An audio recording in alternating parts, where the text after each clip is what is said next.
10, 9, 8, 7, 6, 5, 4, 3, 2, 1.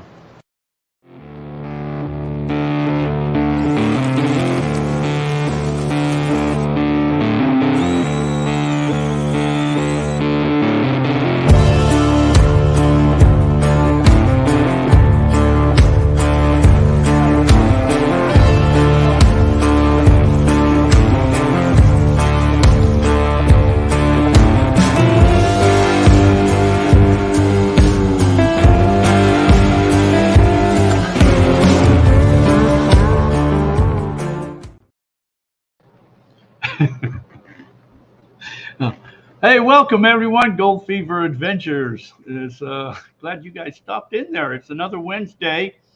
What is today? September the where's my thing? September the 7th. Wow, that's pretty good. Let's see. Let's see what's going on. Who's in this chat room here so far here? David, hello, David. Patty's Adventures. Welcome, Patty. Got to make sure there's nobody underneath my desk there. Let's see. Oh, it says new member there. We got a new member there. Let's see. Herb. Hello, Herb. Daniel, Grubby, welcome. Let's see. Hands, heart. New member, Kelly Walstead. Is that right? Welcome. And a channel supporter. Well, thank you, Kelly. That is kind. Appreciate that. Appreciate that. See, he's in green. He's a special member now. Trucking Nomad. Welcome. What it seems like Hawaiian. Yeah, that's right, man. It's. I don't know why I keep beeping there on my my earplugs. I hope I don't. Oops, going to go out on me here. I'm probably going to lose it or something. Oh, now it sounds like I'm in an echo chamber. Randy Horn. Hello, Randy. Hi there. How you doing, everybody? Anyways, you're currently in Yuma. It's hot down there. It says it's 100 degrees here right now. So, yeah, so I'm glad you guys decided to stop by. And another Wednesday, you know, just kind of here hanging out. Richard. Hello, Richard. Thanks for stopping in. Let me see what I've got here. We got some stuff we're going to talk about here.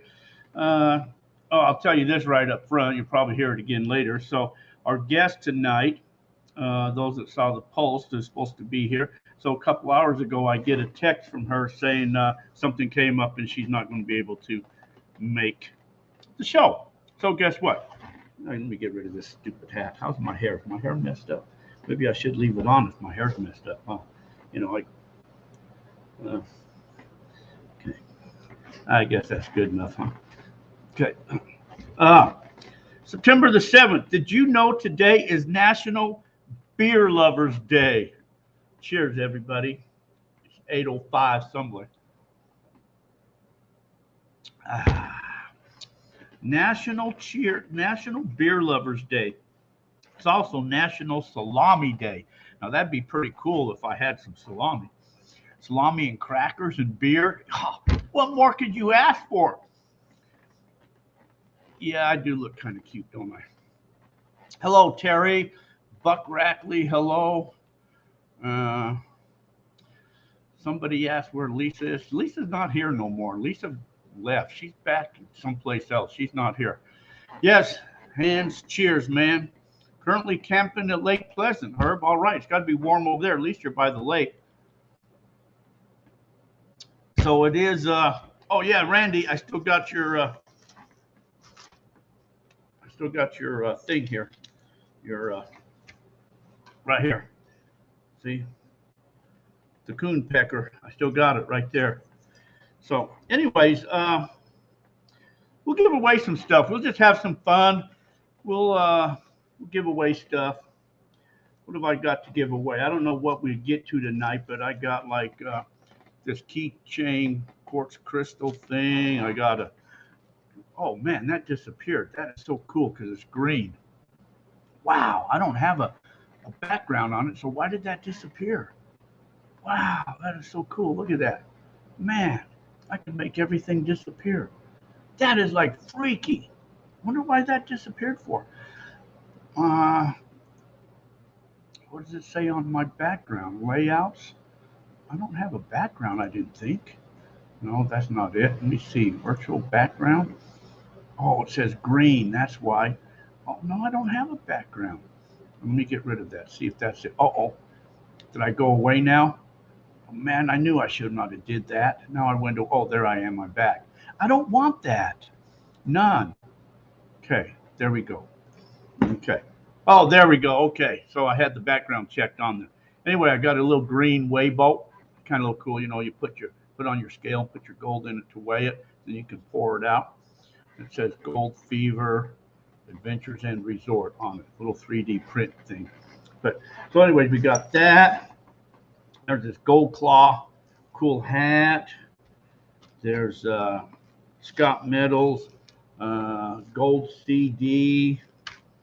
Thought I had some other stuff there too, but anyway, that's some stuff there. We're talking about doing a. Hopefully, everybody got their stuff that from the last prize wheel. Everybody, that's all been gone out.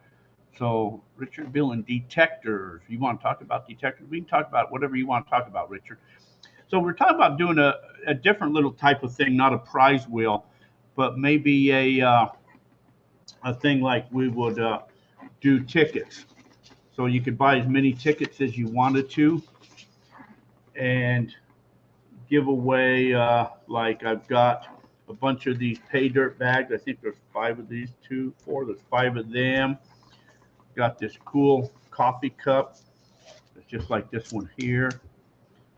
The cool coffee cup. Got this Gold Fever Adventures hat. I got couple gold nuggets. I got a couple silver rounds. I got a gold claw panning kit and a simplex metal detector. Those would be the prizes. So the top prize would be that simplex metal detector. So we think about doing that. You got it, Richard. Cool. Glad you got that. David, sorry, you're chowing down. That's okay. Don G, welcome. So anyway, so that's stuff that we talked about doing there. So tickets, we thought maybe tickets might be like $10 a piece, or maybe 3 for 20. Anyways, if keep your eyes open for that. If I end up posting that there tomorrow, then we'll go with that. So hey, it's National Beer Day, so enjoy. You know, since it is National Beer Day, let me play something right now, okay? I'm going to go to hell, guys. I'm telling you that right now. I'm going to go to hell, but here we go. Bud Light presents Real Men of Genius. Real Men of Genius. Today we salute you, Mr. Silent Killer Gas Passer. Mr. Silent Killer Gas Passer. Last night you had the enchilada combo platter. This morning, the 3-cheese omelet with broccoli. This afternoon, you're a ticking time bomb. Because of you, a simple elevator ride is suddenly a 42-floor plummet into the very bowels of hell. You take my breath away. Who did it? Who cares? Sweet mercy, please just someone light a match. Sweet, sweet mercy. So crack open an ice cold Bud Light, oh ninja of the nasty. And while you're at it, crack open a window. Mr. Silent Killer Gas Passer. Cheers. Hey, that's in what you call it, because of National Beer Day. So have to do that. Cheers. Okay, let's see. I saw somebody else in here new. West Coast Gold Prospecting. Hello. Hans Hart. Hans Hart, are you the Hans Hart that's been out here before? Hans found all them silvers in the backyard back there. Was that you? You pop in every now and then. I believe that's who that was. Let's see what we got going on. We've got our Patreon and channel supporter outing, November 11th, 12th, and 13th. It's going to be up in the Meadview area. We're going to be doing some metal detecting and some prospecting, camping 3 days up there. We'll find some gold. I'll tell you guys where the gold is at. I'll bring all my big detectors up there for those that don't have them, and we'll just have us a good time. Doesn't cost anything. All you have to do is be a channel supporter or a Patreon member, like the new one we just got, Kelly. And then you guys are welcome to come up there. I'll probably do like hamburgers maybe Saturday night or something like that. I will do that. Let's see, the end of the year, our New Year's extravaganza, December 28th through 1/1. That costs $200. That's all your meals. We smoke a pig. We have a band that comes in, karaoke that comes in. So that's all your New Year's. And we split all the gold. So it's digging and then just have a fun party. And then at the end, we'll split all the gold that you guys all find up there. A couple of you in this room here has been out here before for that there. Thomas Pennyweight. Welcome, Thomas. So anyways, that's what it is. Remember, guys, National Beer Day, so enjoy. You guys should all have your beer with you, because if you don't. So we won't have a long show just because, like I told you, the guest decided to bomb away. And we'll just have some, maybe we'll just play some more stuff. How's that?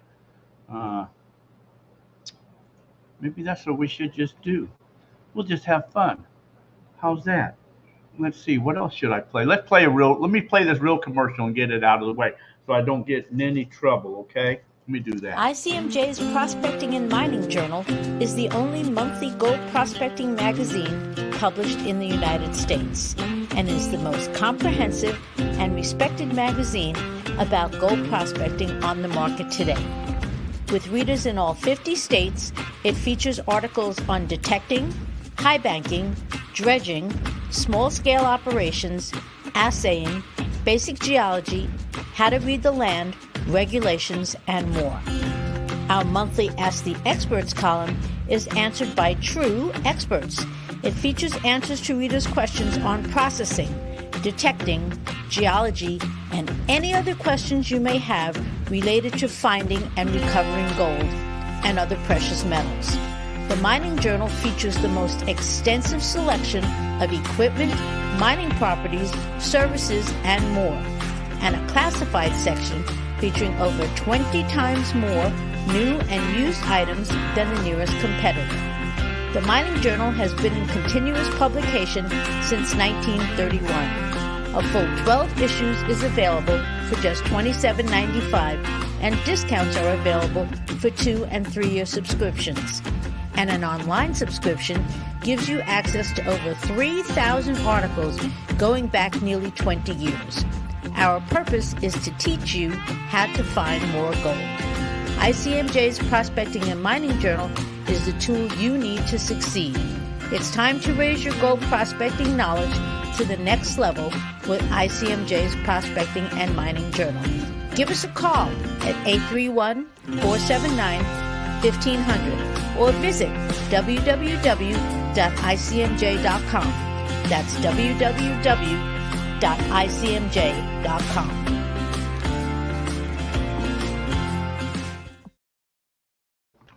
The Mining Journal. If you don't have a copy of this Mining Journal, you need to call them and tell them that you want a copy. And make sure you tell them Gold Fever said call it.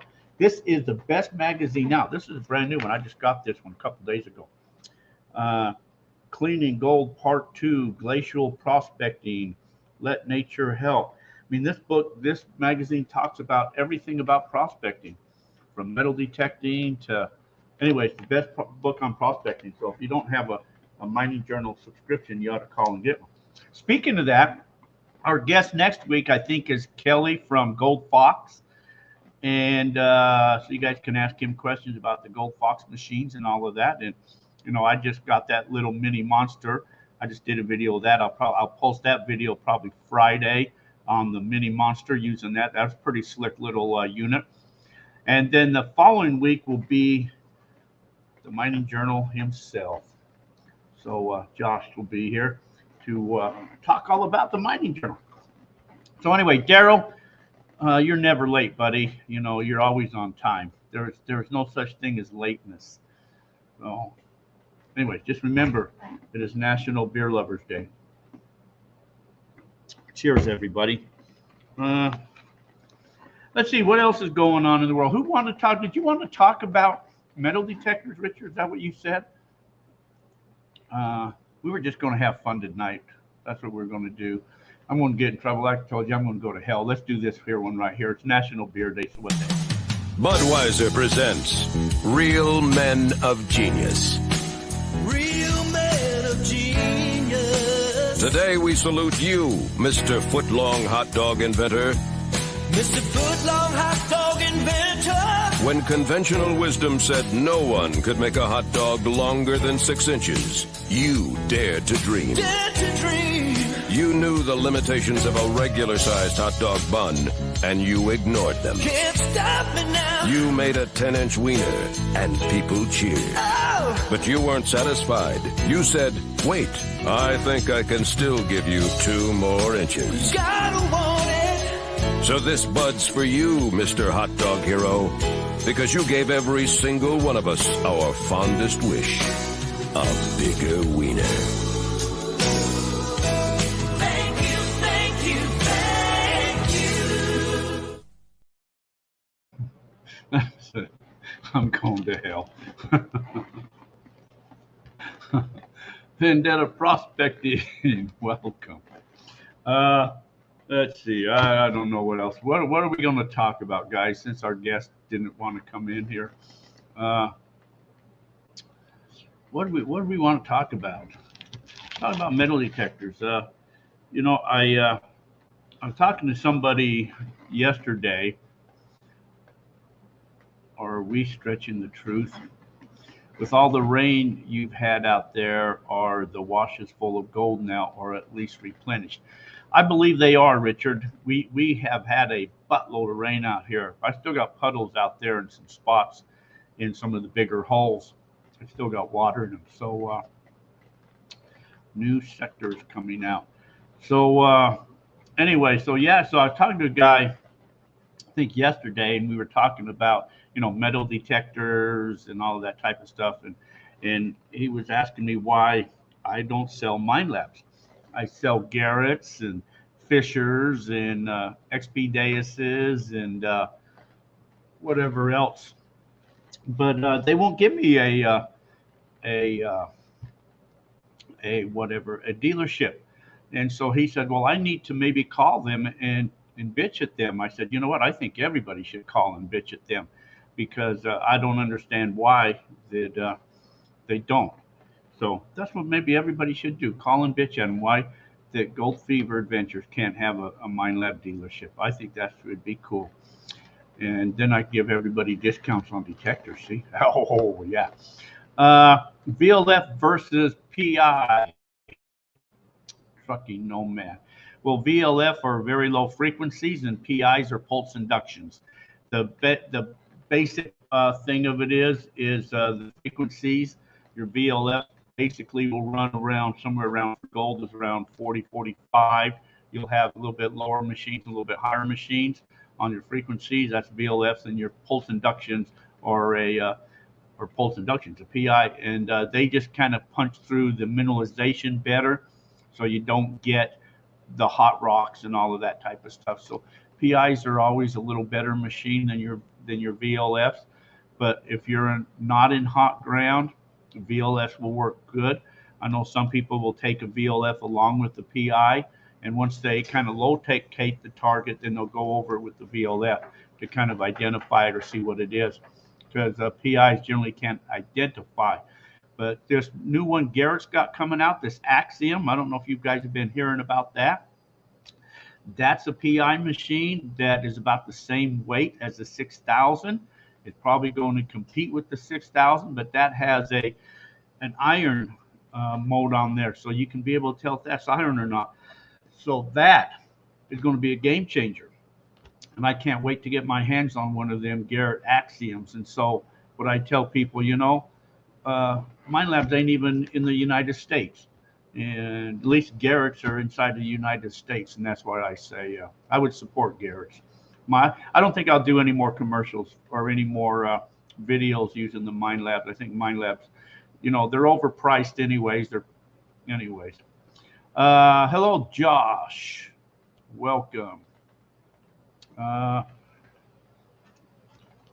let's see. So that's basically the difference. Did that answer your question? Trucking nomad on your VLS versus PIs. Uh, okay. Oh, maybe I should hold on to that. What else is happening? I got down here too. I was going to years ago, I think it was back in 1995, I think it was. I bought into the LDMA. For you guys that know what the LDMA is, I bought me a membership back then, and I haven't used it for the last several years, but yet I keep paying the maintenance dues on it of $120. And I just was thinking, you know what? I'll probably never go back to one of their camps again, and I don't need to go on any of their claims. I've got my own claims. I don't need to go on their claims.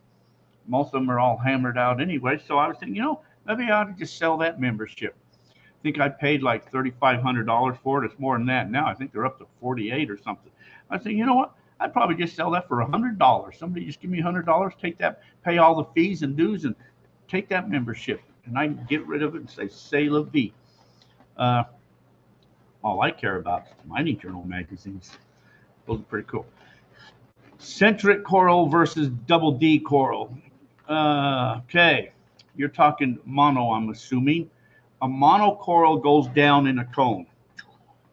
The double D goes down in a square. So a lot of people like to hunt with the monos because, that's a word I can't say. Is coil. Coil. I don't know why I have a hard time saying that. Coil.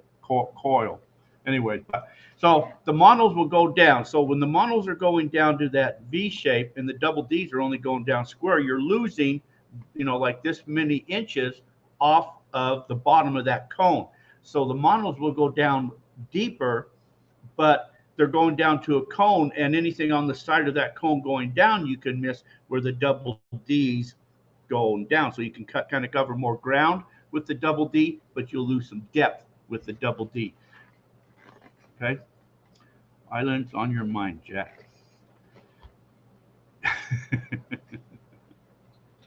I got to have somebody sitting here next to me. I'm going to have to eventually find me somebody to stay here and maybe come and be another co-host with me or something, huh? That's what I'm going to need. Cheers, everybody. Remember, it is National Beer Loving Day. How many of you guys, some of you guys are new here. I told you I was just going to play some weird stuff. A while back I got into, I used to suck on helium and then make prank phone calls. And I don't know if any of you guys remember any of those type of stuff. But so I was going to play some of these prank phone calls that I made on helium. So let me do that right now. Let me play one of them for you here.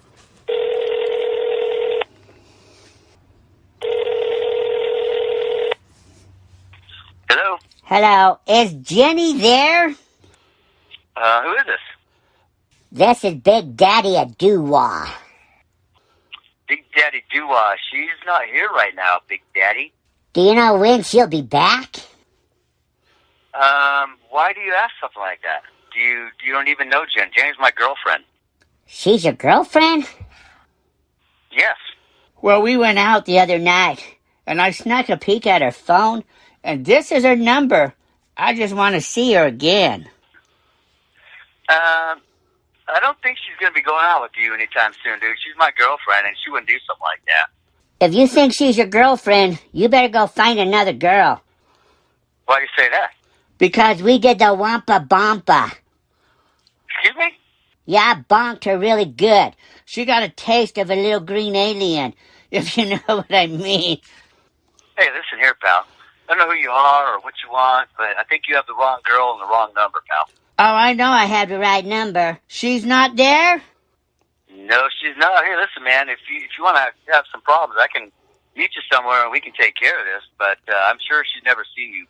Big Wonka daddy. You can get upset if you want, but she is the best human I've ever had. Oh, and my gosh, I just want to see her again. Listen, pal, I'll tell you what, man. If you just tell me where you're at, I'll come over and I can, put your head through a wall or something and kick your ass. You like that? Now you want to kick my green ass? All right, you're done, pal. See you later. I told you I'm going to hell. Yeah, Terry, I've been once in a while. Jay, I was going to call you yesterday just to see what the hell you've been up to, Jay. I don't see you posting, so I wonder about you. So I was looking at all the claims that you're on. We're on a couple claims together there, old Jay. But yeah, I was thinking that looking at all my stuff, I was thinking, I got all that metal stuff and sitting there and thinking, I'll probably never use that again. So I was going to call you, Jay, and say, hey, I got a bunch of metal here and stuff, Jay. What can we build or what can we do? You said having a little fun tonight. That's right, David. We're having fun tonight. Hopefully we won't piss too many people off. But like I say, it is National Beer Lovers Day. So if you guys got anything you want to talk about, since our guest bailed on us, let me know. If anybody wants to come on the show and be a guest, let me know. And actually, let me just go see if I can do this right here. Let me go copy this here. Okay. I'll post this right there in the chat room there. Paste. Okay.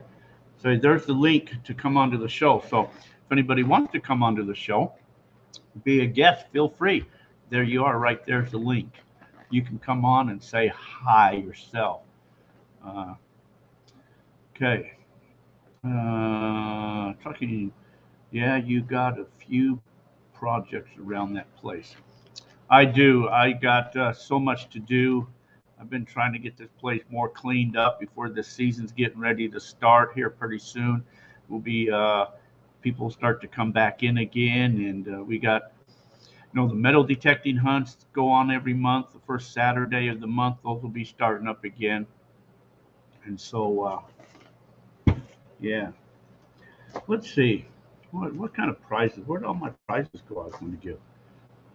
What happened to them? What happened to the prizes I said I was going to have? One day I need to clean my desk up. Huh. What did I do with all of them? Oh, right here. Okay. Let's see. So, here's some prizes we're giving away again. Cool downs in October, Jack. That's right. That's getting ready to cool down. So, again, the prize is going to be given away. We may not get to everything tonight, but if we don't, these are some prizes. This is a keychain of a quartz crystal, whatever you call it. Little keychain quartz crystal. This little way bolt, Gold Fever Adventures, little way bolt. You put it on, you can pour your gold out there. Gold claw hat. And a CD, Scott Meadows, Gold and Them Dar Hills CD stuff. So I'll ask a question. First one that answers it in the chat room gets a prize. And if you want one of these prizes, you can tell me what you want before it's gone. If you don't tell me what you want, then I guess I just got to pick something. Okay.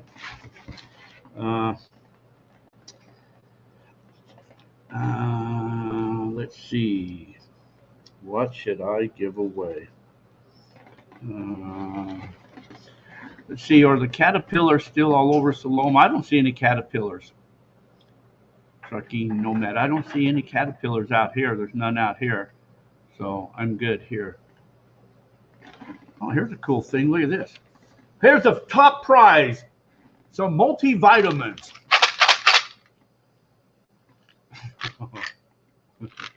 I don't know where that came from. Okay. Anyways, one of these prizes. All right. Let's see. What is going on here today? Do you know on this day back in 1963, Paul Pelosi married Nancy Pelosi? God freeze. What a stupid thing. Everyone should, let's see,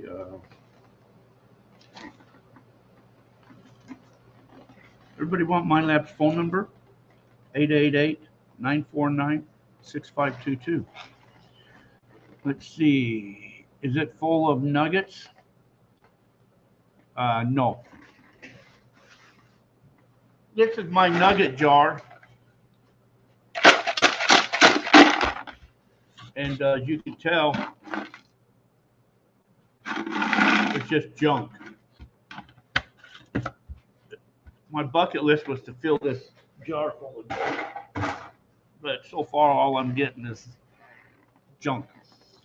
Drove through last week. They were crossing the road. Yeah, no, there's nothing out here. We're on the other side of the mountains than Siloam. We're actually in Vicksburg. We just have a Siloam address, but we're actually in the town of Vicksburg. So that's right. Okay, I'm trying to think of a question here. Trying to think of a question. Okay, let's think of a question. Let me think of a question. Let's see. What day was this? That was August 24th, August 31st. Well, that would be a tough question, huh? I don't know if anybody would get that question. Last week, I only said one thing about this day in history. Who remembers what that was? Anybody? First person in the chat room. There's a good question. Last week, I only said one thing about this day in history. Who remembers what that was? See, Terry, for 4 days, I've been trying to get my crap together to drive the 250 miles to my claim. Maybe tomorrow morning. Kind of lost my mojo. I know you got to get your mojo back, especially when it's hot outside or cold outside. You know, I know that. Sometimes wake up in the morning and you just don't have it to go out. I tell myself I'm going to go out, and I just don't have it in me to go out. Nobody remembers?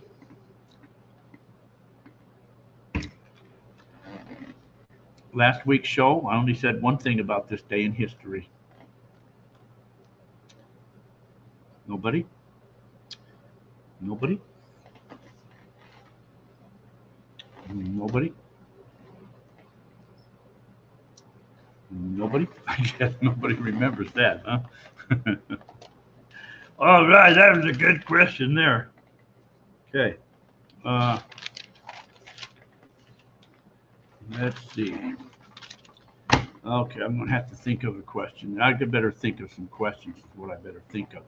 Maybe Richard Bill, and he's stumped too. I'm stumped too. Let's see what I can play here and think of a question. Let me see. Should we do another alien one, or do you want to do another? Let's do another. Here's another prank phone call. Let's do another prank phone call. All right. Thank you for calling the Phoenix Zoo. Para español, oprima 6123. Visit Phoenix Zoo. Transferring you to the Phoenix Zoo. You were calling the Phoenix Zoo. I'm going to take your phone call. Yeah, I would like to some information about your place there. Sure. What information were you looking at? I got a little green daughter, you know, she gonna be coming in this weekend. And my neighbor told me that I should take her to the zoo. You know, we don't have animals up there on my planet. What type of animals do you guys got there? Well, we got a lot of the Arizona animals. We got a few African animals like giraffes, and we've got a rhino. We've got mandrills, cheetahs, jaguars, a lot of different species of birds. We've got coyotes, Mexican gray wolves. We've got camels that you can ride if you want to. We've got elephants. We've got tortoises, giant Galapagos tortoises. Just a plethora of a whole bunch of different species of animals. Are they all in cages? I mean, they can't get to you, can they? I don't want anything eating my little green ass. Yeah, they're all in their own enclosures there that are big enough so you guys can still see them around. Most of our cats do like to sleep there, so they'll be spread out there, laying in the grass there, laying down. What's the best time of the day to come? You can come anytime from 9 to 5. How long does it take to see everything? Sounds like you guys got a lot of animals there. Usually it depends on how long that you stay at each exhibit there. I would say at least give yourself at least 2.5 hours. Will we be walking around or driving? 'Cause I got a little spaceship I can bring if we gotta drive around. Yeah, you're just gonna walk around there. Well, okay. Thank you for all of your help. Hopefully I can get my ship over to your place and we'll stop by. Thank you. You're welcome, sir. You have some great day, okay? Bye-bye. Told you I'm going to hell. I want a Butterfinger. I have to stop by and get me a Butterfinger. Nobody keeps their hands off my Butterfinger. Okay. Nobody could come up with that question that I asked originally from last week. I only said one thing about this day in history. Nobody could answer that. That was, I said that in 1997, Princess Diana died. That was all I said. Okay, so you guys got that wrong. So let's see. First one in the chat room. I said there's two things National Day today. What are they?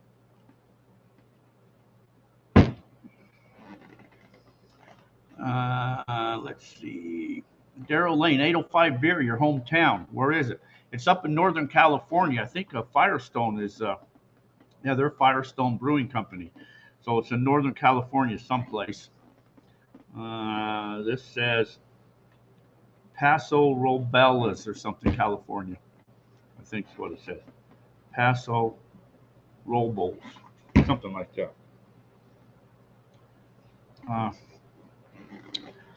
Let's see. Yeah, you're one, Herb. It's actually two things. I said. It is National Beer Lovers Day. That's right. That's one. What was the other one? I said there was two of them. There's two of them. National Day. Now everybody's Googling it.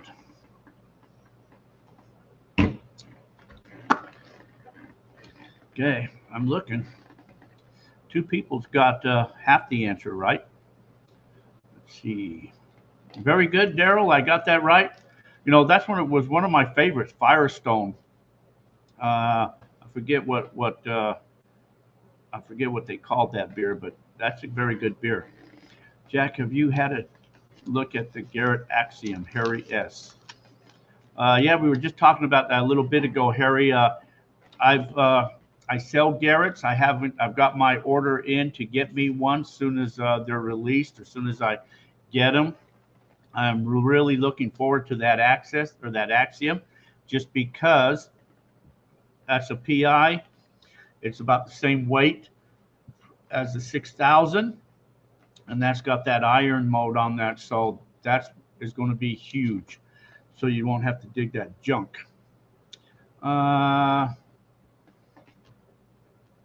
Okay, so we got the second part of the answer. I saw Soup Freaks Mess National Salami Day. That was part of it. Richard Biller, Beer Day and Salami Day. That is right, Richard Bill, and it was both of those. It was National Beer Day and National Salami Day. That's what I asked for. Both of those things that I mentioned in the beginning, what national days those were. Two of them. Some of you guys got one of them, right? But Richard. So, Richard, you can pick a prize if you want one, buddy. Cheers, everybody. National Beer Day, 8:05. Drink up. I'm waiting for Richard to tell me what he wants, if he wants anything. and I'll send it out to you, Richard. Uh, Everybody thinks. Okay. Uh, you gonna snag a manicord? No, I will not. I that to me that manicord. How about the hat? You want the that gold claw hat? You said the that Mind Lab to me is just a souped up Equinox 800 is all that is, and for that type of price, $1,600. Mind Lab's way overpriced. You know, they're way overpriced. The only good thing about Mind Lab, they do excellent marketing. Have you noticed? Like they'll let all these big wigs take the machines and play with them and do the videos on them and give all the hype, and everybody gets excited and they just got to have one, and then they come out and then everybody starts oh well, then you'll see them months later. You'll start to see them all for sale. Everybody starts to sell them off. The only thing Mind Lab has going for them is their marketing. Other than that, they're way overpriced. So no, I won't be running out and getting me one of them manic decor or whatever the hell they're called anytime soon. Uh, I'm looking at the that Garrett Axiom. That's the one I'm looking at, and I have the Deus 2 and other ones that are. Sorry, Jack can't have any alcohol in the truck. I'm sorry, there, trucking. You know, if you're driving down the road cruising. All right, Richard, you've got the hat, buddy.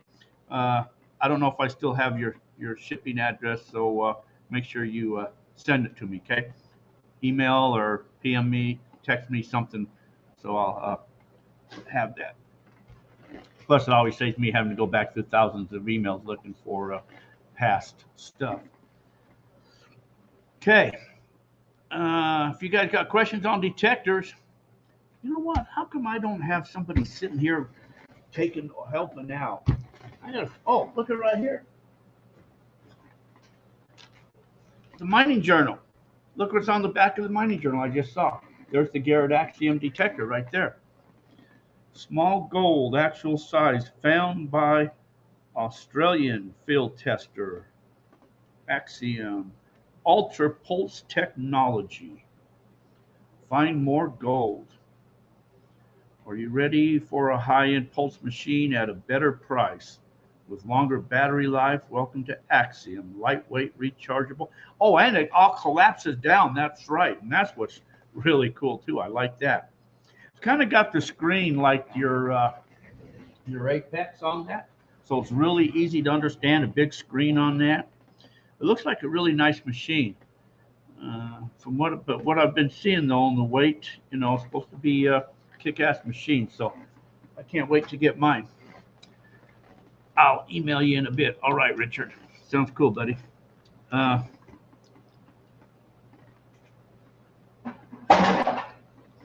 Did you autograph the hat?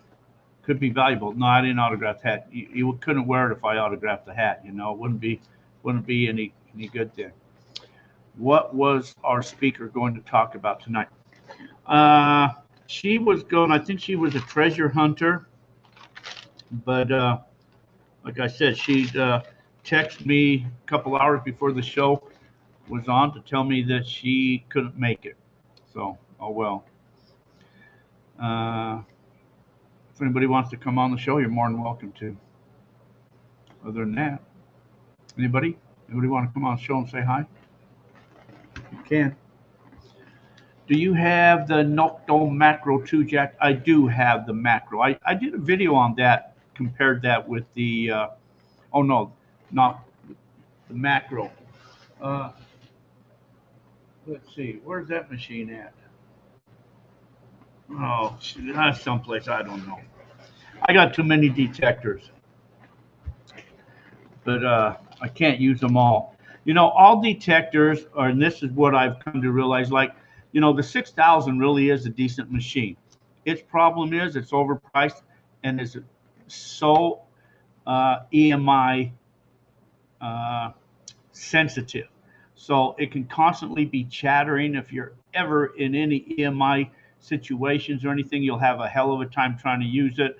If airplanes fly overhead, if the sun comes up, if you're with any range of a cell phone or your Apple Watch or or somebody else or power line, anything is just going off on you. So EMI will drive it insane. So if you take off up in the hills with just that machine, well, you could be in trouble because you won't be able to hunt. So you always got to have another machine.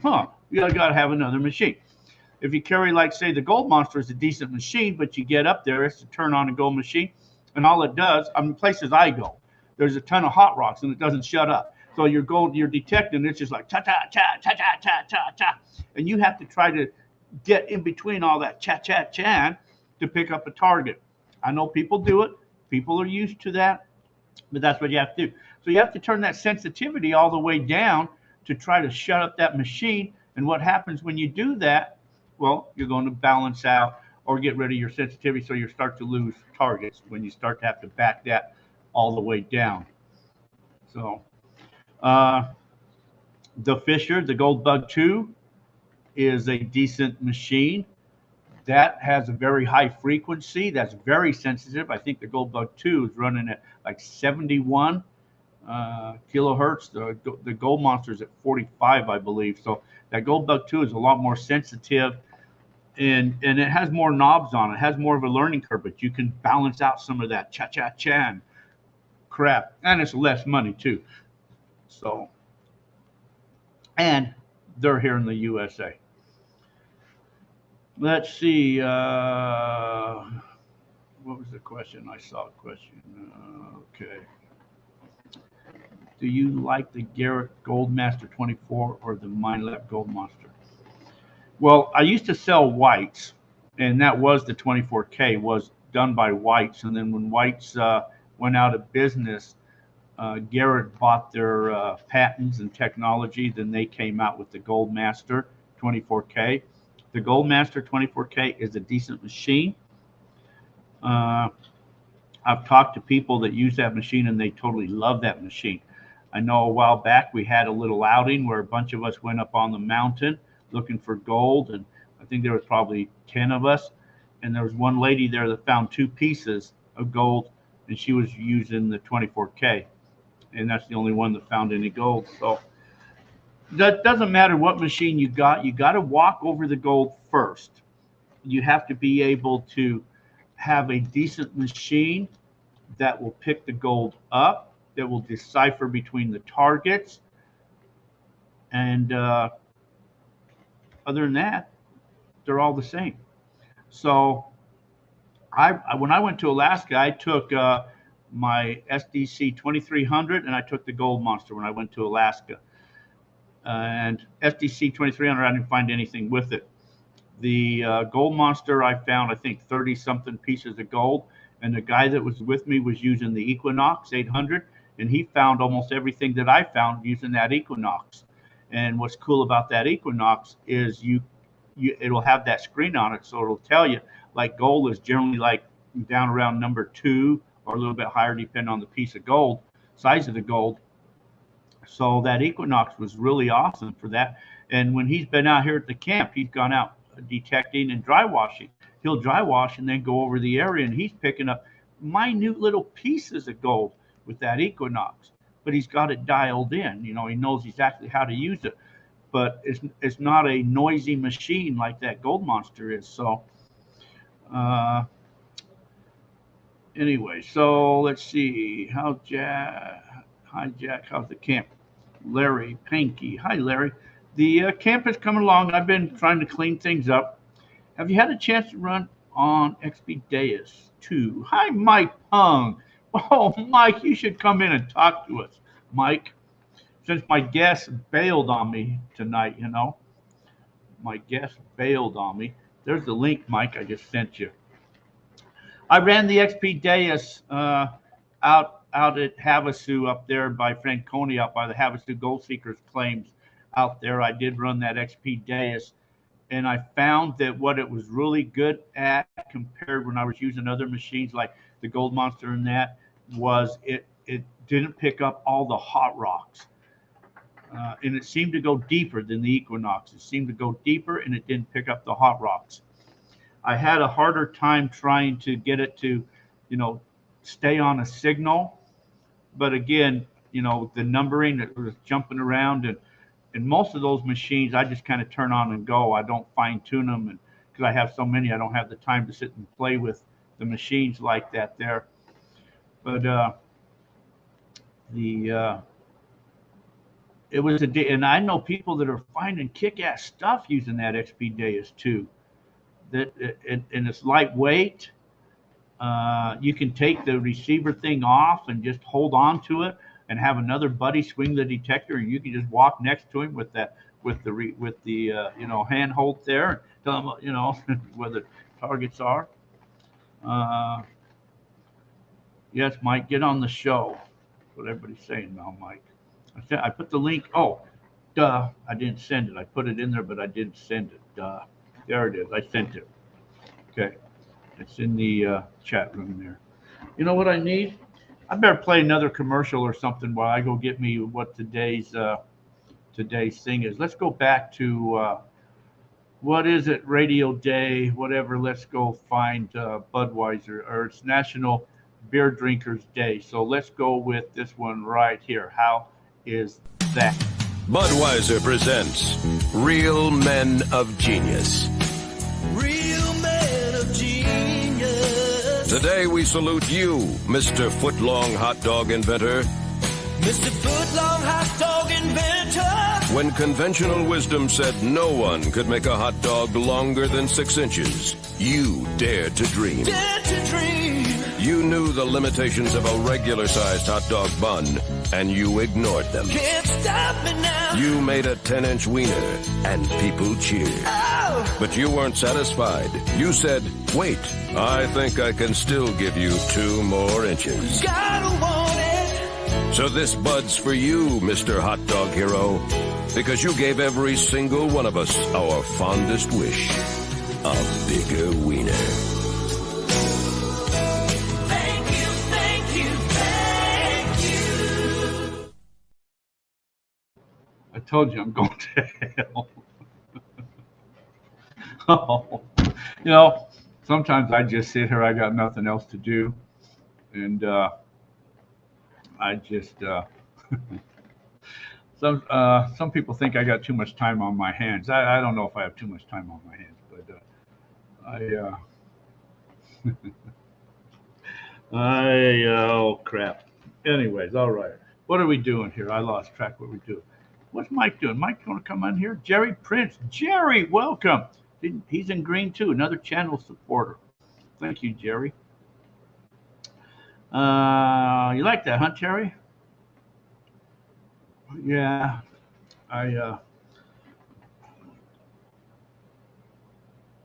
Anyways, okay. We were talking metal detectors. Some people might get pissed off because that stuff has nothing to do with gold. Oh, do we got to have gold stuff? Is that what it is? We were talking detector. There is a new detector coming out. Let me see if I can find this new detector right here. There is a new detector coming out. I just heard this commercial of this new detector that's on its way out. Have you heard about the new metal detector that will soon be available for purchase? It's called the Supersonic 9000. It can detect a small half-gram nugget up to 36 inches deep. So imagine how deep you're going to go for one of them big ounce or 2 ounce nuggets. Now it weighs only a whopping 16 pounds and has a coil the size of a VW bus. But hey, don't let that scare you. It comes with a backpack and a bungee to help take all that weight off of the detector. Now the LED screen, it will yell out gold, gold, gold whenever you're on top of a nugget. Now there's also a blasting feature. This is what I really like.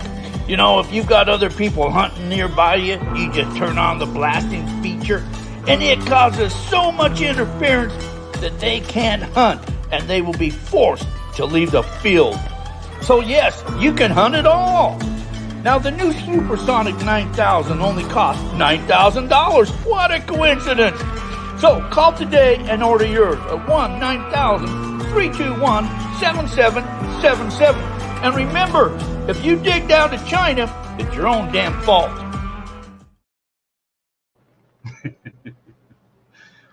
I told you I got too much time on my hands. I see I see Mike there. We're going to have a guest, Mike. soon as he's ready to come in there, give me the heads up, Mike, when you're ready. Give me thumbs up when you're all set and ready to pop on in here. See if he can hear me there. He's putting these headphones on and looking for the mics and all of that type of stuff. So he probably can't hear me right now. But so looks like we will have him coming in here soon to come and join us. Paul, hello, Paul. Welcome. He's kicked back. Look at him all kicked back there. He's jumping around. Oh, he's leaving. He's got to go find something. So he's not quite ready yet. Anyways, okay. So we will talk to Mike here in a moment. Mike is in the green room, as they say, getting ready to come in. Richard, I did see a YouTube video today, and the detector had a 30-inch coral. Can't remember the brand name, though. There's a lot of detectors out there. And, all detectors are really good detectors. Tesoro Lobos, they were out here in Arizona for a while. That was an excellent detector. It's made out here in Arizona. They're manufactured. The ground, the other ones are made in Australia. It's for their ground. They have hot ground, difficult ground back there. So we're in a totally different ground. I wish they'd make them here. It'd be a lot better to utilize, but they don't. And like I said, their best thing they got going for them is their promotions. They're excellent at promoting, and they're overpriced. Have you ever wondered, when I first got a Mind Lab, it was a 2200. It was $2,200. Then they had the 25. Oh, it was $2,500. Then they had the 3000. It was $3,000. Then they had the 3500. It was $3,500. Then they had the 4000. It was $4,000. Then they had the 4500. It was $4,500. Then they had the 5000. It was $5,000. Then they had the 6000. It was $6,000. Then they had the 7,000. Now we're starting to get crazy. Now it's $8,000. So they're overpriced. As soon as Mike is ready, he's going to give me the thumbs up. He's ready. All right, ladies and gentlemen, without further ado, hello, Mike. Yeah, with nothing further to do. How you doing, buddy? Good. How you doing? Surviving. It's National Beer Lovers Day today. Hey, you gotta hop on some hops. You gotta love the hops, absolutely. Oh yeah. Well, Yeah, I was out in Colorado this last weekend. What was you doing out there? Just playing around, getting some gold. I stopped in. I actually stopped in at the old Hoffman's mine. Oh. Yeah, that Sacramento Creek or whatever. Yeah. I met the guy that actually owns that, and we're talking about cleaning up the Hoffman's mess. I heard that they got into some good gold or something, but I just remember they were a joke back in their days. They couldn't do nothing. How long is a day? Like 10 years? Yeah. I guess people go around clean up their messes. Yeah. Well, I'll tell you what, honestly, all things aside, and my camera crooked and all that other stuff, the Hoffmans actually came in into their TV show about the same time that Gold Cube came online. Oh. And they kind of created a fever that really helped my business, and helped the awareness of in the mining community, and helped gold prospecting. Gave it a rebirth. I mean, as rough as they were to try to watch sometimes, we really owe the Hoffmans a lot, because they put new life back into the mining industry, and introduced it to some people that would have never even thought of it. Because even now, I talk to a lot of people, they go like, "What? There's still gold out there?" But yeah, the Hoffmans made it happen, and that's hey, you got to give credit where credit's due. It's entertainment, but still. Yeah, no, I remember the very first season, like you say, the very first season of Gold Rush when that first came on. I enjoyed it because Yeah. it showed them going through the water and all the the trials and tribulations one goes through on trying to do this, and I really thought that was a cool, honest show, and I really did enjoy that. The second season, now they're all there, new trailers, new trucks, and you think, okay, and and now all of a sudden it became commercialized, where it's like, and their season could come to an end, and it's just like, come on, and it just became so phony, and it wasn't the same anymore after that first season. So I quit No, watching. no, I think it was a drinking game would have been every time they say hit the bypass, you get to take a drink. Hit the bypass. But it's like and it's funny because people they like the Hoffmans and all that. Where should I go to find gold? Like there's so much gold out here, and people will drive over the gold to go clear to Alaska to get gold when it's all right here. Well, just like in back in the day when the California um, gold rush, back in Georgia, North Carolina, South Carolina, they're trying to get all the miners to stay put so that there's gold in them there hills was not about California. It was pointing back in their own backyard right there on the East Coast saying, what are you going over there for? There's gold in these are hills, just stay home and play. So that's exactly what you're saying. Well, yeah, it's funny because, the first gold rush was actually what, in North Carolina? I'm sure somewhere through the Dahlonega Belt. I don't know how far it went. I think it was like 1799 or something like that in North Carolina. I was only 10 years old. I can't remember.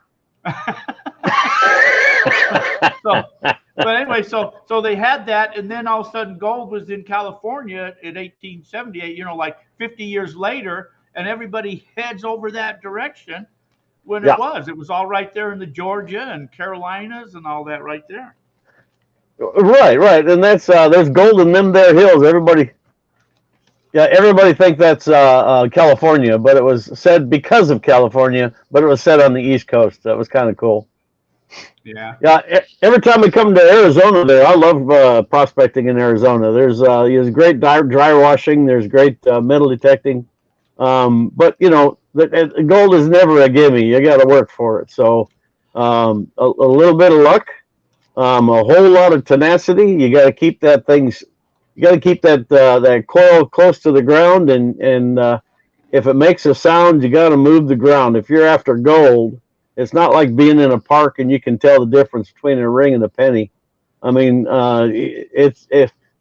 especially with a pulse induction machine. I mean, if it makes a sound, you better be digging, because it could be anything. The shapes don't run consistent with manufactured stuff, so there is no algorithm to determine whether or not you're going to be digging gold or garbage.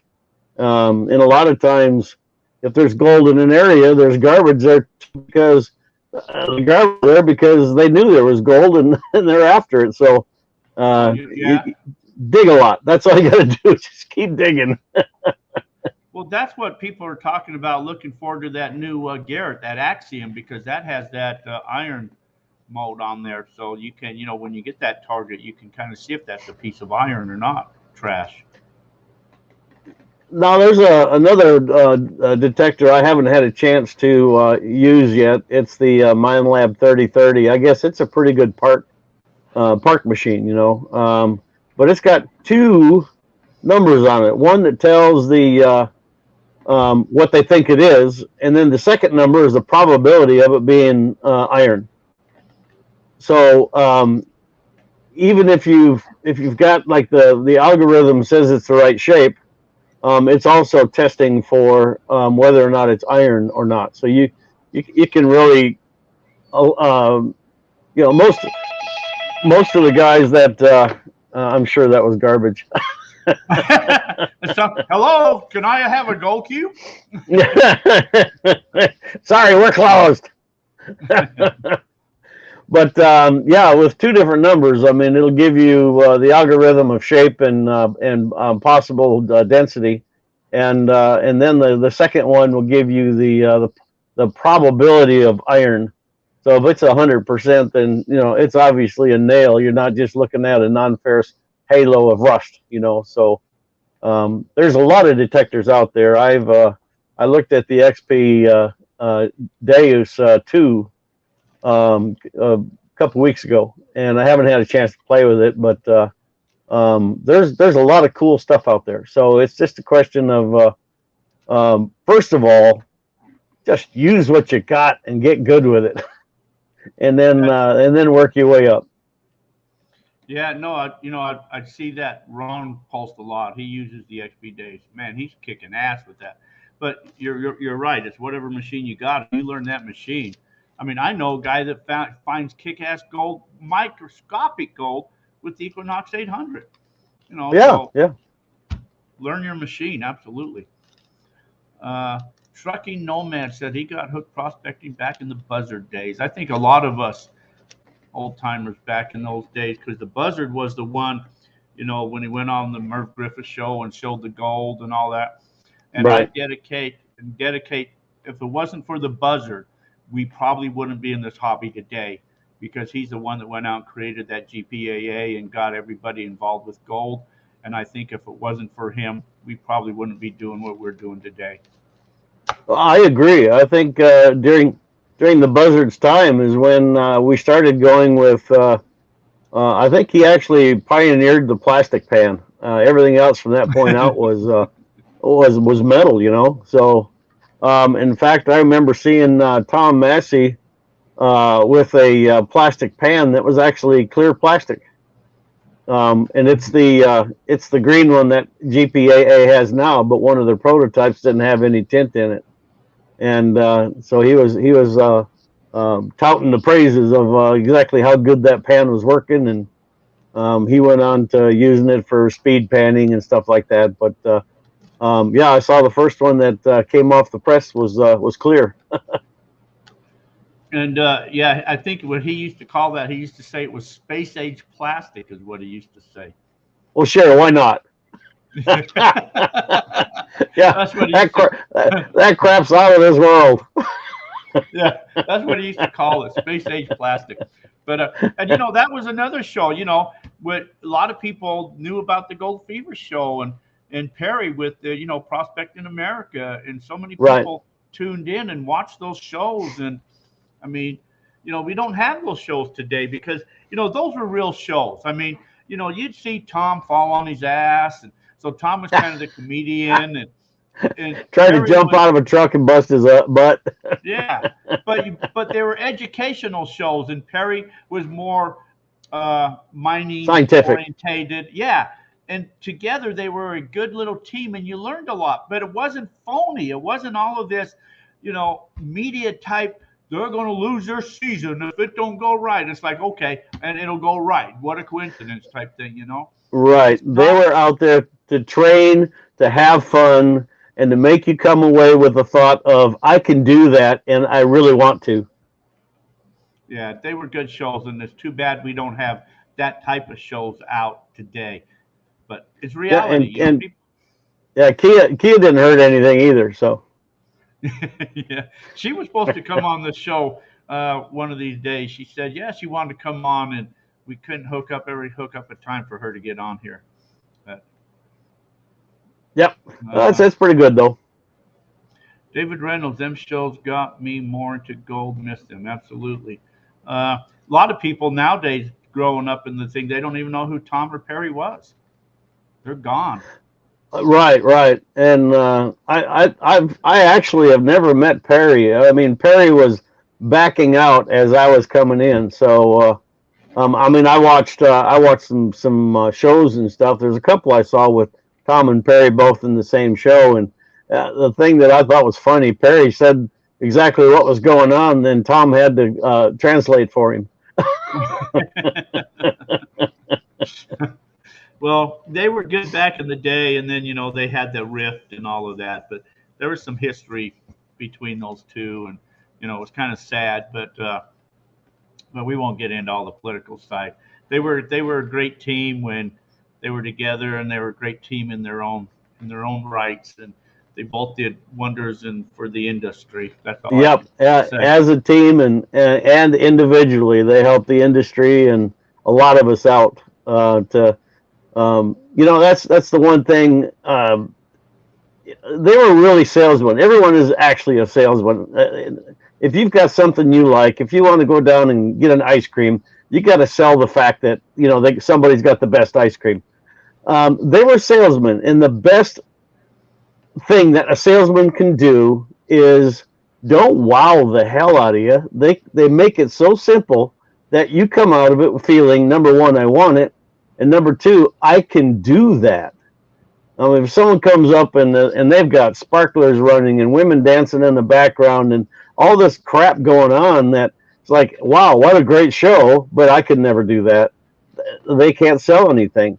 Tom made it simple. Tom was the guy next door. He was a brother. He was an uncle.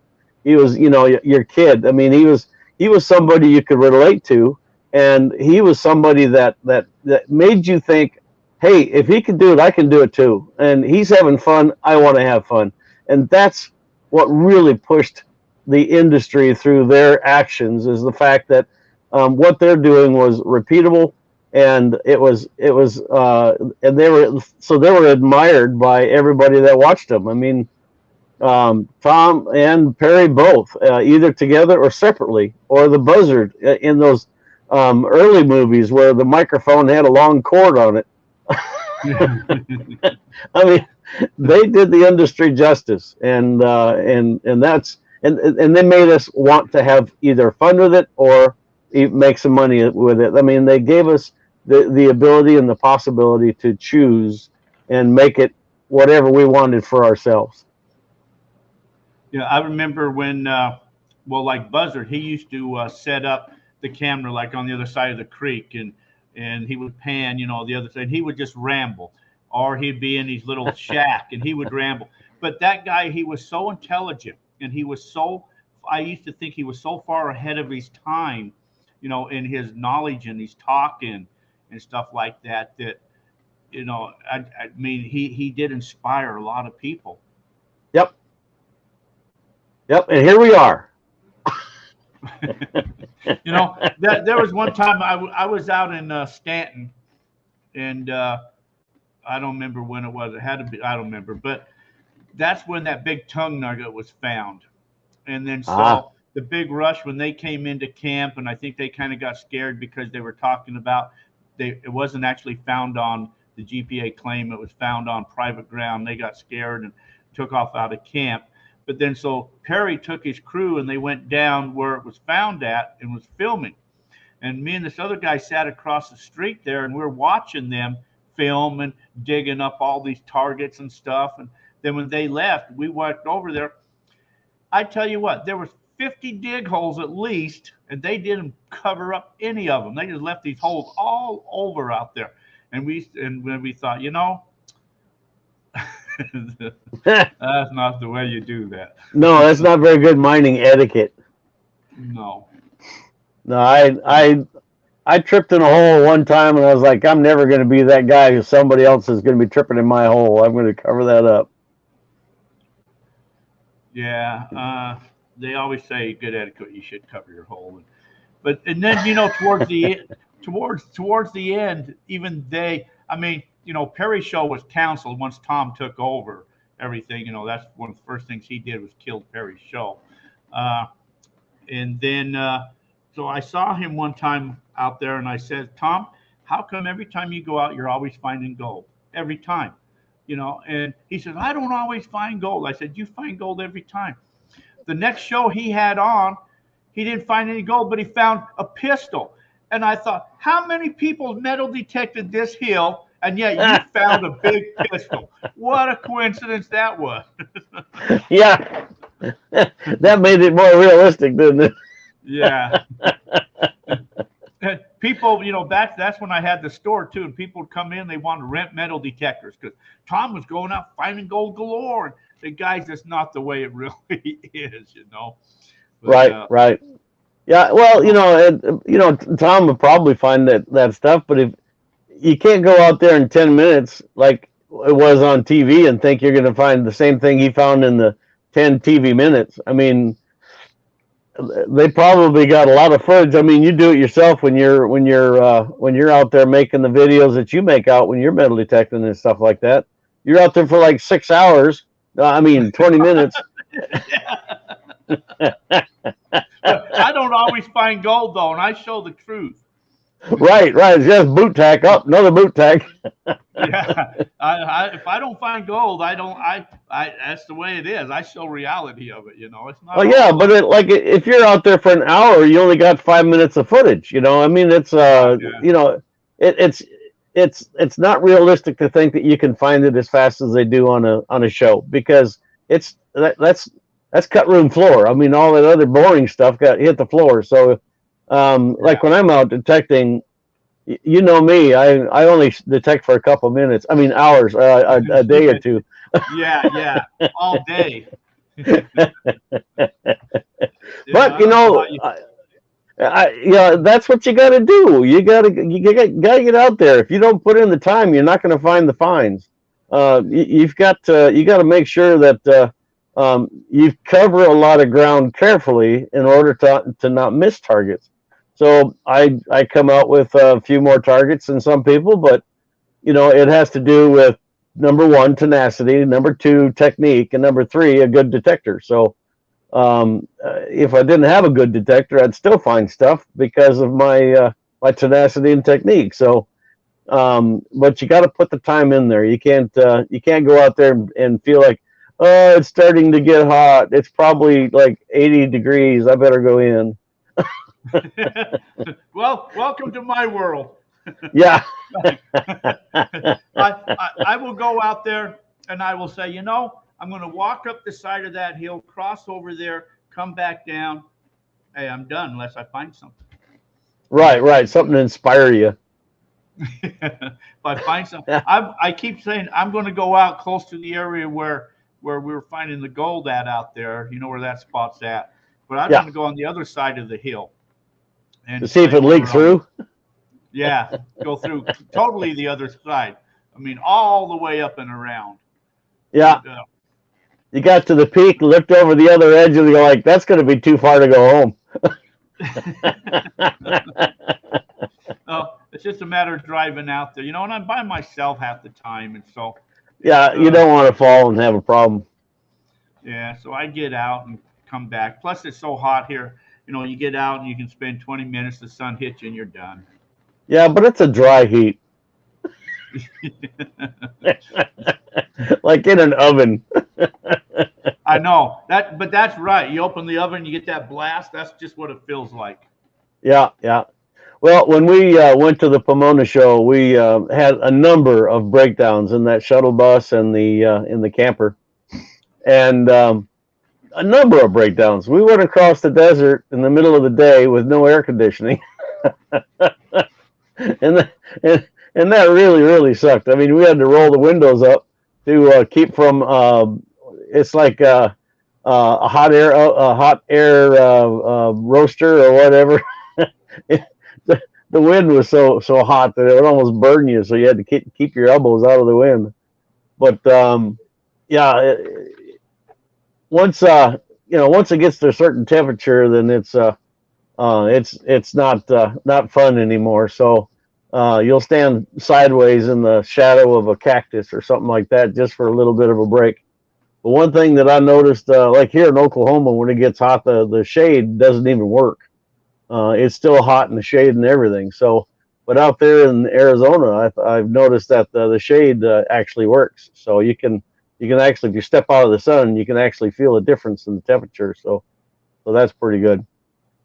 Yeah. The other thing I was going to talk about, I just went to Colorado. I guess I started with that.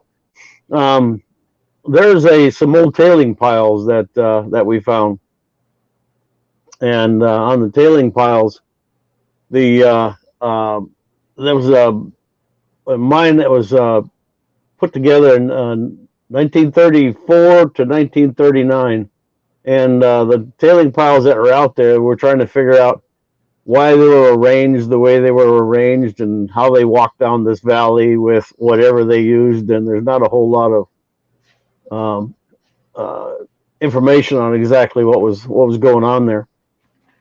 So we took in we're taking 2 bucket samples from multiple tailing piles, and after 10 samples of well, actually 5 samples of 2 buckets, that's 10 buckets total, which is basically a quarter of a yard. We got gold in every one of the buckets, so we're going to combine all of that gold together and then multiply the weight by 4 to come up with the amount of gold that we can expect in a yard, a square, a cubic yard of dirt. My guess, just looking at it, is we're probably going to have somewhere between $35 and $40 a yard in almost all of those tailings. It was pretty much consistent all the way through. The gold that we got in almost every bucket was pretty much identical. So, however they went through there, they couldn't catch this particular size, and that's what's in everything. So it's I think the biggest piece we found was like a 16 mesh, all the way down to about 200 mesh. So they started getting sloppy at 16 and couldn't catch the small stuff. So there's quite a bit of it there. But we're gonna see if that mine is actually able to produce enough gold to pay for the process of mining it. And we're planning on taking one of the gyro bowls up there, the big green bowl. We're going to take the gyro bowl up there and use it as a show and tell. We'll be able to invite some of the local miners over there to take a look at it running and look at the results and let them touchy-feely and test the tailings that comes off of our machine, and a lot of fun like that. But I originally went to Colorado this weekend just to have fun. I ended up turning it into a working vacation, but oh well. So what part of Colorado? The Fairplay, Como area. Okay. Yeah, I went to Buena Vista and played around at Elephant Rock and the Arkansas River. That was actually just all fun. I mean, it was no business there. And I was having pans that had 60 to 100 specks of gold in every pan. And so we just set up, one of those geo sluice drop rifle sluices. Like I know you got a couple of them there. You know what I like best about those damn things? Wow. You can shovel rocks on them. It doesn't matter. They just zip across the top and don't worry about it. So you can sit there and just pull up material and dump it in there, and away it goes. I mean, you don't have to worry about classifying. Yeah. But it's you're funny. Yeah, so I'd run a bucket and then just dip it in my other bucket for a cleanup and set it back down there and run another bucket, and I got a couple grams of gold just goofing around. So that was pretty good. I was talking to Kelly the other day. He's going to be on next week, so we were talking about you.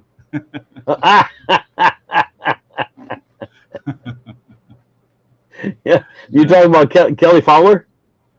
Yeah. Oh yeah. Yeah. He'll be on. He'll be next. Yeah, he's got some pretty good claims up there north of where he is. You ought to get him talking about his claims. Okay. Yeah, he does. He doesn't get out there often enough. Of course, any miner you ask, it's never often enough. But he's got some pretty good claims up there, and he showed me some gold and told some stories about it and things that they did with their equipment, etc. But yeah, make sure you talk to him about his claims that he's got up there.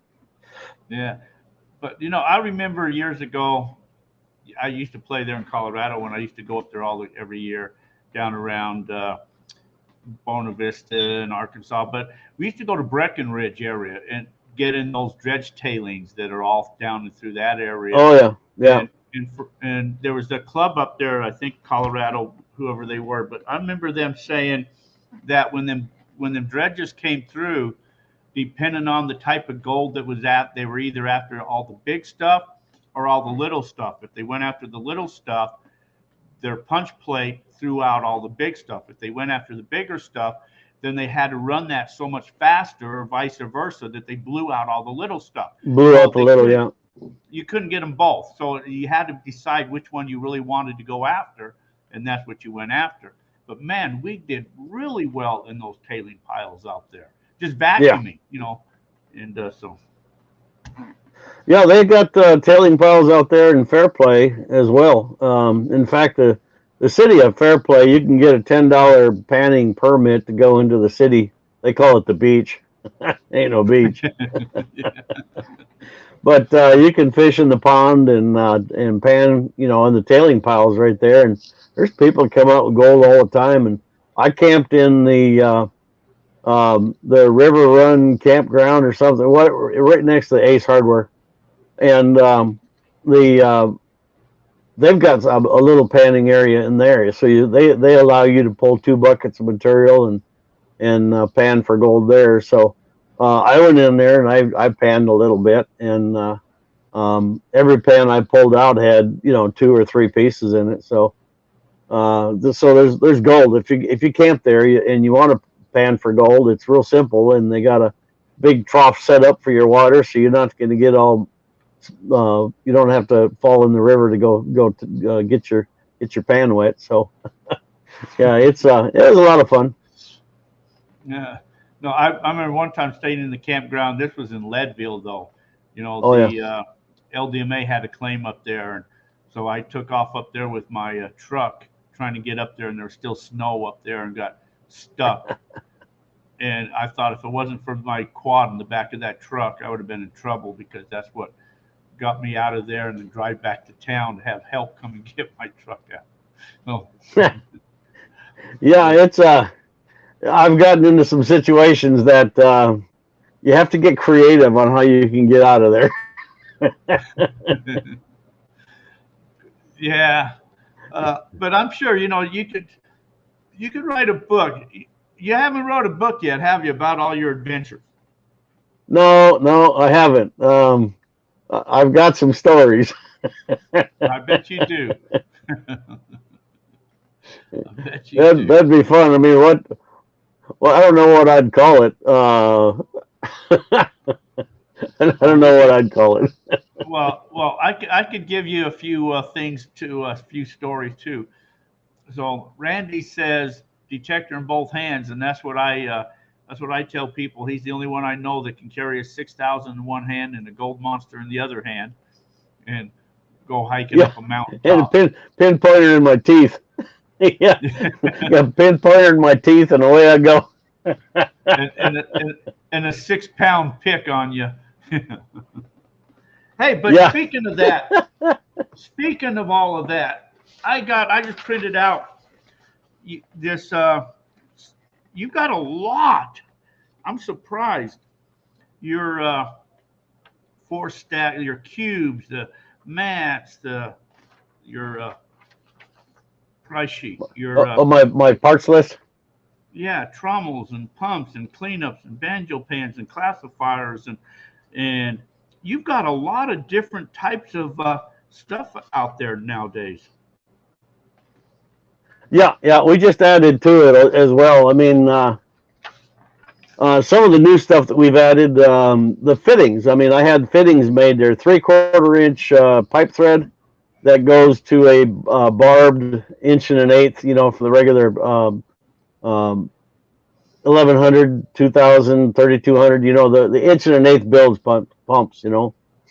So I've got a barb fitting that fits, that has a 3/4 inch pipe thread on one of them and a 1 inch pipe thread on the other. So if you're garage monkey, my favorite kind of monkey, if you're making your own stuff and you need the fitting to actually put the hoses on, I've got those fittings that you can't find them on the internet. If you do, they're brass and expensive, but I've got those. I've got those now, and we just finished. I've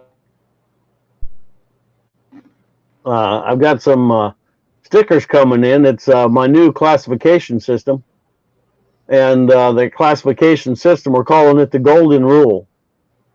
The Golden Rule, if you've ever been to one of my lectures, is if everything's the same size, gold rules. So classification is key. So I last time a few weeks when I was back on here, I talked about the classification sizes. We've got 15 sizes all the way down to 400 mesh. So they're going to be on the market as soon as the stickers get here. And hello, oh, Mrs. there's my sweet wife behind me. Yeah, she got what she was after, and she's gone. I thought it was a ghost there for a moment. Yeah. Hey, I'm going out of the equipment business, and so I've got like a shear brake and a 48-inch box brake. I mean, a shear foot shear and a 48-inch box brake and drill presses and plasma CNC machines and welders and cutters that I'm going to get rid of. Okay. Well, I'm just saying, if you're do you have a buyer in mind? no, I just throwing it up there. You guys that are in the manufacturing business, Well, I'll tell you what. I'll get a hold of Jeff, and he was talking about wanting a shear and a brake, and he might even want the plasma cutter too. But we'll get a hold of Jeff Davis and see if he's got an interest in it. Yeah, so Buck said, Yeah, I'll probably be coming through there again sometime in October. Oh, okay. I'll be here. I'm going up to an outing in November, probably second week in November. But yeah, come out. We'll go out detecting. I'll show you my new secret spot. There you go. Yeah, where's the November outing? That's going to be up in Meadview. Oh, Meadview, huh? Yeah. How far is your claims and everything from the King Tut? Well, you know where the Queen Tut is? I know the Queen Tut, yeah. That's my claim.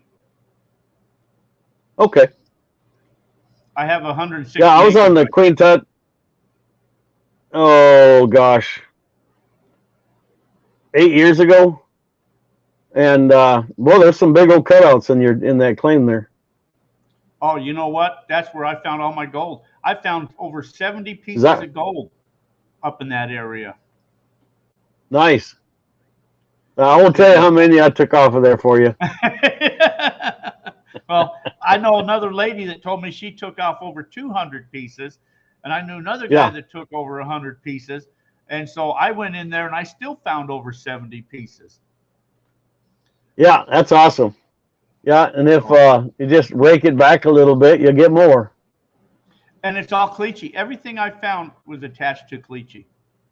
Everything.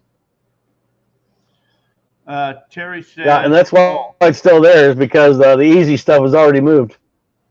Yeah. Well, I've heard people been finding 1.5 ounce nuggets and 2 ounce nuggets, so the big stuff is there too. Oh yeah. Yeah, yeah. Terry. I want to see about. Oh, I was going to say, Terry just we're starting to get a little sketchy here. Yeah. No, Terry just said something about a Sierra Blaster.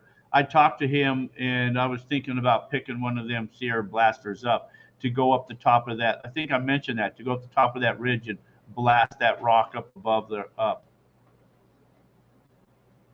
Yeah, I don't know how the Sierra Blaster would actually work on caliche. I guess it'd work okay. The Sierra Blaster needs a little bit of restriction for pressure, but it should be all right. No, I was thinking up there on the Gold Hill where we're finding all that gold coming off that mountain, to go up there at the top up there where where that rock layer is. It's all up there and just drilling into them rocks and then blast it. Well, you know what? Actually, I like better some dynamite if you can come across some for me. Oh my goodness! Fire in the hole. I got. Yeah, man, I tell you, I guess I should have put it. Let me see if I can put this on.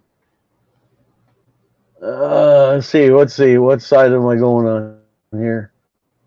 I don't know how to get this. Oh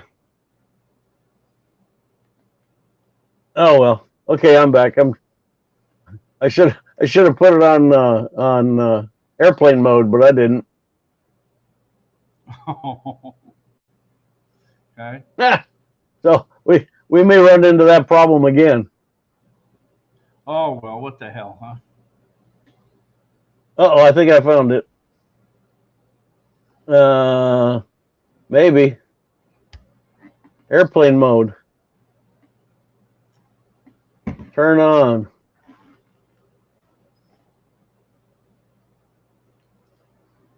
Oh no, you froze up.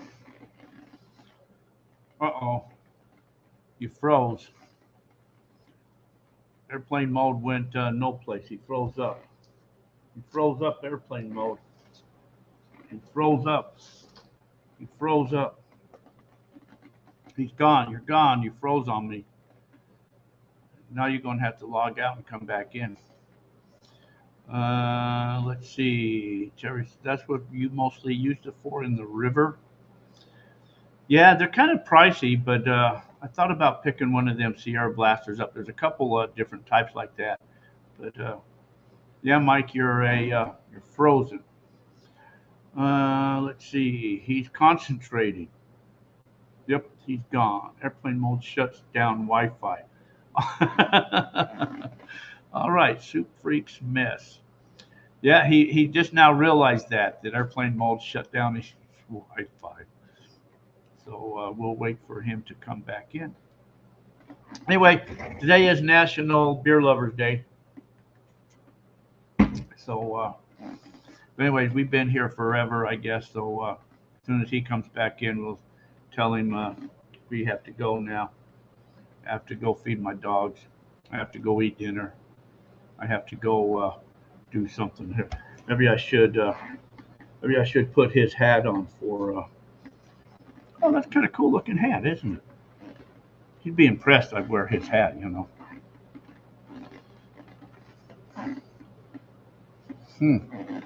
Dum da dum da dum. Dum. Anyway, the campground's open. Anybody wants to come on out? Come on out, detect.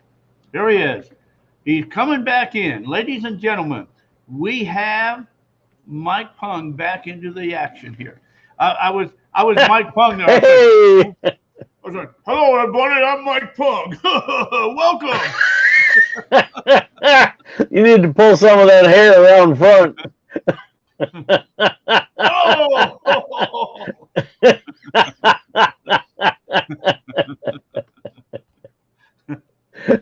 Yeah, I put this thing on airplane mode, but I didn't have it on. Wi-Fi, so I lost you. That's what somebody said. Wi-Fi airplane shuts down your Wi-Fi. Paul said, Yeah. You were concentrating. Yeah, I guess I kind of stalled out. I was like, I was holding really, really still. Yeah. Well, that's what I say. So I had to be. I had to be two-part. Hello, how you doing? I'm doing pretty good. How you doing? Well, I'm doing one. Have an out-of-body experience. Yeah. Yeah, someone in there said that I should be talking about my picks. Yes. The new picks. I've got 3 picks.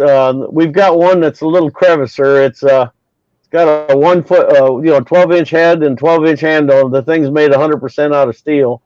We've got it dipped into a plastic dip for the handle, and it's got like a spoon shape on one side, and it's got the real long pick on the other. We're gonna have those on the website later on this week. And then we got the brand new Sidewinder. It's a 19-inch all steel handle pick with foam grip that's actually large enough that you can actually put, get two hands on there if you're really getting serious with it. But it's still balanced enough that a one hand pick action still is good. We've got a handle magnet instead of a head magnet on it. And it's not a super strong magnet. It's just enough that, like, if you've got your cup and you put that magnet underneath there, you can, if there's metal in your cup or your scoop, you can make the metal wiggle. All right, so that gives you an indication whether or not it's a metal object or not. We tried putting a stronger one in there, and I generally put a pick or so on like a hammer holster, and they've got a metal ring around them, and that heavier magnet wouldn't allow the pick to go inside. So, but it's a nice little 19-inch handle, and it's got really good. It's not a heavy one, but it's got a good enough weight to it'll do some of the work for you. And then we got our big 36-inch pick that we call the pick, and the pick is my favorite. I mean, I kept working that thing around until I liked it the way it was, and it's got an N52 magnet in the head, and it's the head of it's actually just totally flush. I mean, you can, if you skim that thing past a rock, you're not going to knock your magnet off. Yet your magnet is right there at the surface, so it's you can look for metal objects or hang it from a rafter or whatever you want to do. But it's got a 36-inch hickory handle on it. So those are the three picks that we got, and so the classifier system, the fittings, the pick. Let's see what else I got going on. Some secrets. I need to I need to place an order. You gotta have secrets, right? Secrets, yes. Yeah. I'll bring them out that way. Yeah, before you get out here, I need to. Yeah, if anybody wants any stickers, I have some stickers for you.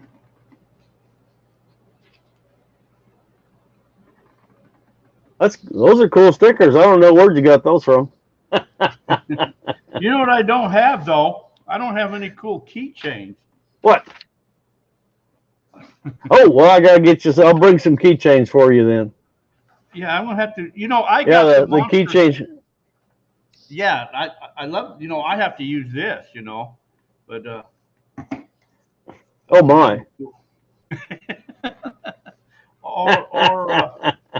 Or that other red one that I'm. You know what? I'm really getting pissed off at them. Where's it at? The little red opener that has. Oh, right there. Oh yeah.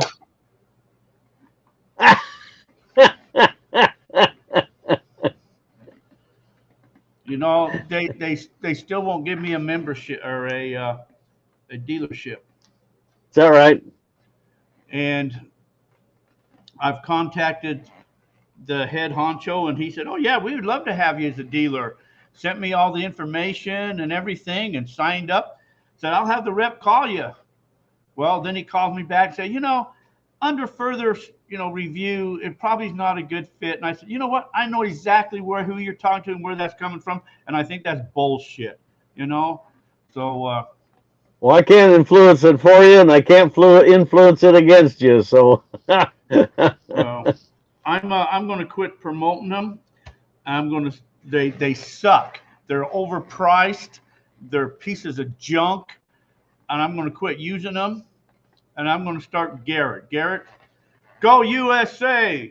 Garrett is in Texas, The Texas boys. I'm going for the Axiom. I can't wait to get my hands on that Axiom. I'll promote the hell out of Garrett. Look at this. Apex. Garrett. Nice. Oh, what's his name? That's the Jace. What's that guy's name? that guy's name? Jace Duck Hunter. The Duck Hunter. Yeah, I don't know. Yeah. Anyway, the Duck Hunter. He's now a big Garrett person. Yeah, I watch a lot of YouTube nugget hunting in Australia, and there's a lot of Garretts that are showing up in Australia, so that's kind of cool. Can I get one with the hat that I won? Won what? What do you Who want? won a hat? I'm sure he's talking about the bumper sticker. Oh, yeah. You can. I'll send you a bumper sticker too with the hat. Sure, no problem. I'm sure he was not talking about the Garrett. I gave away a hat earlier, so yeah, I'll send you if it's the bumper sticker you want. Sure, I'll send them out on that there. I'll send you those out too. No problem, Richard. You got it, bud. Chris Ralph did a video on the Axiom. Is that right, huh?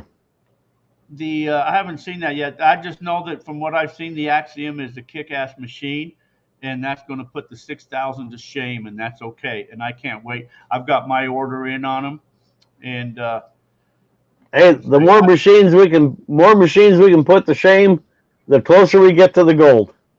I know. Wait till I have a big auction, and if I don't get what I want, I'm going to have a big burn pile out there. That's going to be the coolest video when I burn up all my Mind Lab stuff and just say, "This is what I think about them." Everybody, torch them suckers up, man. You're not excitable, are you? No, mine is a piece of shit. You know. Yeah. But anyways, we won't get in that political crap. You know. Anyway, welcome, Trip and Tommy. Good to see you here. Now that we're about done. Hey, Tommy, I want to go out to the desert. It's supposed to rain again next Saturday. So, yeah, I might be up in Meadview late September, later this month. Oh, I would love to be up there. You know, that's the best gold I've ever found was up there in that Meadview area. Yeah. We did a video with Jeff Williams at the King Tut mine there, and we found some pretty good gold in there. Did a little metal detecting afterwards, and found a few nuggets. And there's a lot of gold in that area. I guess you could ask Jeff Williams, and he'd tell you exactly why it's there, if you could understand all of his big words. Yeah. Well, one of the claims I have up there is right next to his claim right there. One of his. He's got a few. Oh, nice. But so I got one of them right next to him. I guess they've got a big outing or something coming up. Maybe it's that following weekend, or last weekend in September or something like that. I can't remember when that outing is. I know he does them a lot, and he stays at that campground right there in the cabin. So when I go up there, I call, make sure that he's not going to be there that weekend to screw with my me going up there. Right. I'm well that Queen Tut, it's 1 mile from that campground is that dirt road turnoff. Oh, is that right?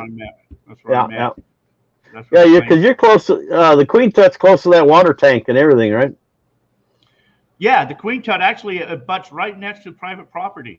Yeah. And I was pretty sure.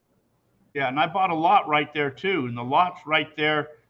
I can see the lot from the thing, and there's a wash that comes off of that right through there, and there's another wash that is right in my backyard, or off of the mining claim, and so I tried to buy it, and they wanted too much money. And I said, well, I'll just be mining in your backyard then. That's okay. Don't hurt your feelings any. Yeah, sure. Don't come down in price. I don't care. Yeah. If I get enough gold, I'll just buy it anyway. So. Yeah, I'm going to be. I'll probably be moving up there with some of my stuff up there soon. Is that right? You kind of getting hooked on the area. Yeah, Soup Freaks. Alan has claims. I've got a claim right next to Alan's too, up there by Meadview. It's on the other side of the highway though. Alan okay. Claim up there. I got one by him. Yeah, when I come through there, I'm actually going to be going. PLP has Randsburg outing from the 27th to the 2nd of October or something like that. 27th September to the 2nd of October. So I was thinking about taking care of some business on the way over, way over there, and then show up there at the PLP outing. So if anybody's going to be at that outing, I'll come on up and say hi to me. I'll be Friday, Saturday, and Sunday. I'll be there. Well, you should come. My outing's going to be November 11th, 12th, and 13th up there in Meadview. November, huh? Yeah. Yeah, we'll see what we can do. Are you going to have another one in December? Another one well, we got the extravaganza here at the end of the year, our New Year's party. That's here at the campground. Yeah, because I might be. They have that big AMRA and the Gold Show in Lodi, California, the 3rd and 4th of December, I think. So if you had something the weekend before that or the weekend after that, then I could throw it in there. But the 11th is just a little far away. Yeah, no, that's where the thing is. But yeah, you can always come by and hey, we can head out, zoom out on the quad or something and go out and play. Yeah, that'd be good. Yeah. I'm always open for a good hunt. Well, actually, you'd have to go by yourself because I'm only there for 20 minutes and then I'm leaving. Yeah. Yeah, you just pick when your 20 minutes are. You can take a nap and come out for another 20 minutes. It'd be fine. Yeah. Well, yeah, I can drop you off and I'll say, okay, I'll be back in about 6 hours and pick you up. It's like, well, why are you rushing me?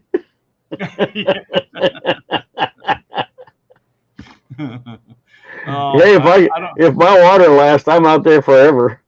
I know. I don't know how you can do that. It's no, but well, I'll let you know how I do if I find any gold up there on this new area that's I think is untouched. New area, new ground. That'd be good. And if it was touched, hopefully it wasn't touched very good. Well, there's some mines in the area right there. But it's not just, your drive to and start to hunt. So it's further away, and that's why I think it should be better ground. And so. Oh, yeah. Yeah, the harder it is to get there, the less people are going to make it. Yeah. I know there's a lot of other claims up around there, but not quite as far. But anyway, so let's go. I just got to find new ground to explore. We've hammered that place up there, so. Well, sounds good. Yeah, we need to make something happen. Yeah, Super Freaks. Yeah, we all have claims there. Alan and Jeff. Yes, we're all right there together in the same thing. Yeah, you tell them to contact me anytime they want to. We'll get together. Some collaboration videos. Yeah, yeah. Anyways, okay, okay. So. Yeah, so okay, Mike. Well, I guess that was cool, buddy. Appreciate you coming in and hanging with us since the other guest bailed on me tonight at the last. Well, I had a bunch of work that I was supposed to be doing since I just got in at midnight this morning, and I figured, hey, if I'm supposed to get all this work done, I might as well screw off. Why not? What the hell, man? Yeah. Today I ended up not doing anything, and tomorrow I could probably not do it because, I wasn't finished yet.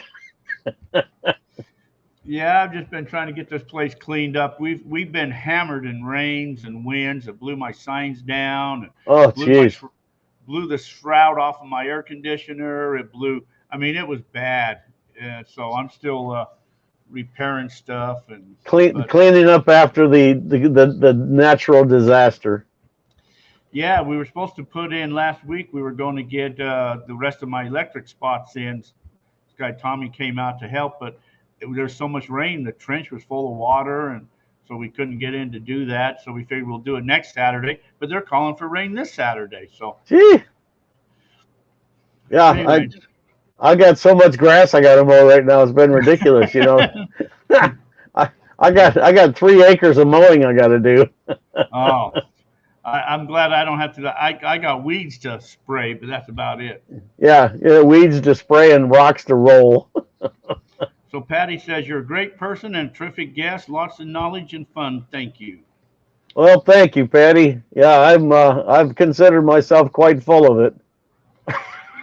Yeah, that's my new sweetheart, Patty. Anyway, all right, man. Trip and Tommy, I woke up this morning was nothing to do, and by noon I wasn't half done.